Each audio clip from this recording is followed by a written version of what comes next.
the railroad as the bearer of culture in Turkey. Referring sympathetically to the Armenians, he concluded, "These are our so-called sheep wagons, in which 880 persons are transported in 10 wagons." The Germans built the railway as a strategic lifeline to the Middle East. The Turks were now using it to transport people to their death. I'm an eyewitness. I saw it. People don't believe it. But out of a family of 7, only my mother and I survived.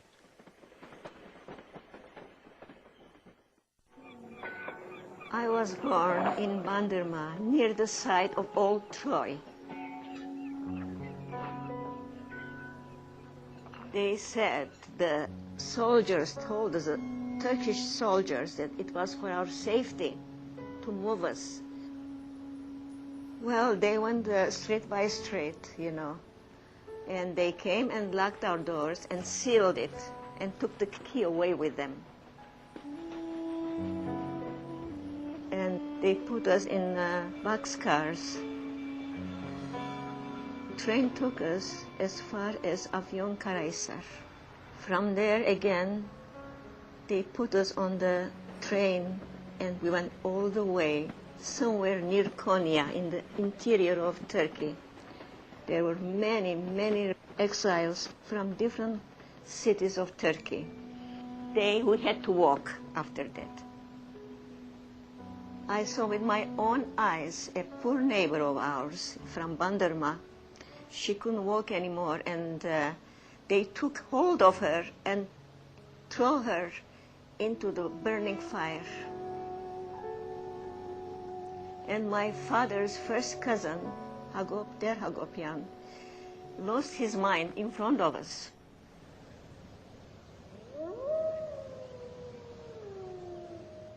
As the deportations and massacres continued, the Turks tried to convince the German ally that the Armenians were rebels. In the spring of 1915, Max von Scheubner-Richter served as German consul in the city of Erzurum. Between May 15th and 20th, he told German Ambassador Wagenheim that the Turkish charges against the Armenians were untrue.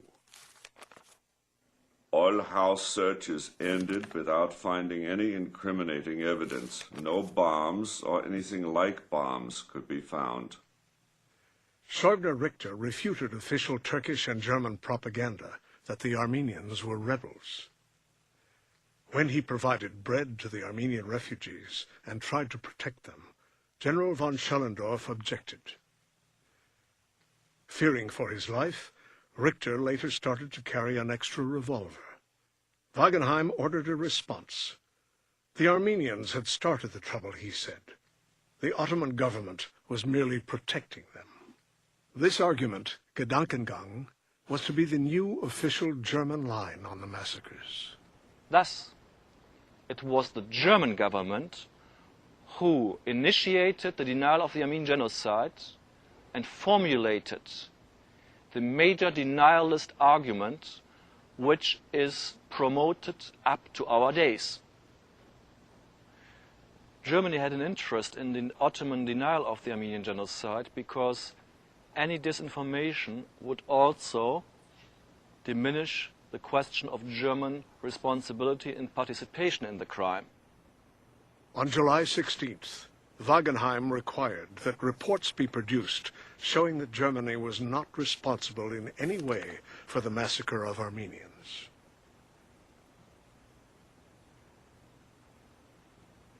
At the Berlin Foreign Office, State Undersecretary Arthur Zimmermann went a step further. He ordered the fabrication of reports that would show the Armenians were treasonable and guilty. The German government chose to manipulate its own record deliberately. Not only were the consuls stopped from intervening on behalf of Armenians, now they were asked to denounce the victims.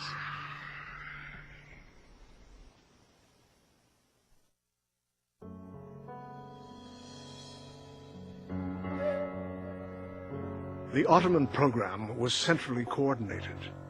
Timetables kept the trains running on schedule, moving thousands of Armenians to their death. The Turks told their German ally that the deportations were temporary, applied only to Armenians in the war zones. Walter Rossler, the German consul in Aleppo, did not believe them. I find no words to describe the depths of this untruth. Rossler had in fact sent numerous reports about Armenians being murdered by the Turks, but his superiors ignored his recommendations. On August 26, 1915, Talat again demanded from each district the number of Armenians being banished. When did they leave? How many? What percentage of the total population did these constitute? The Germans, meanwhile, were rushing to complete the railway to stop the British advance into the Middle East.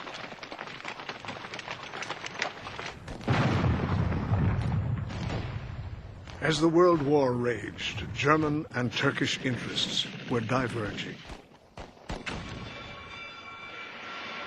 The Germans wanted to move military equipment to the war zone. The Turks wanted to transport Armenians from western Turkey by rail toward their death. At the same time, in the eastern provinces, the Turks were herding Armenians into caravans.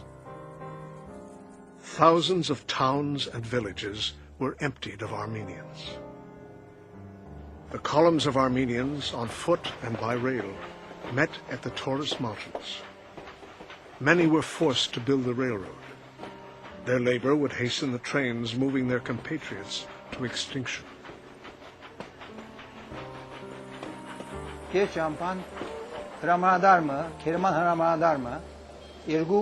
route, a German commander with 2 Turkish assistants made us stop.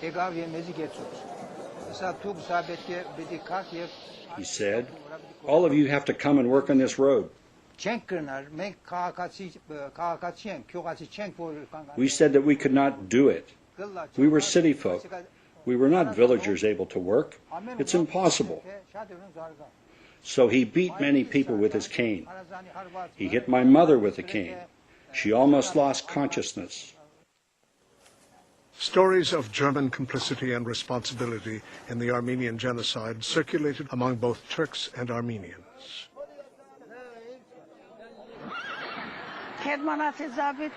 A German officer with Turkish soldiers under his command killed people. He had the approval of the Turks.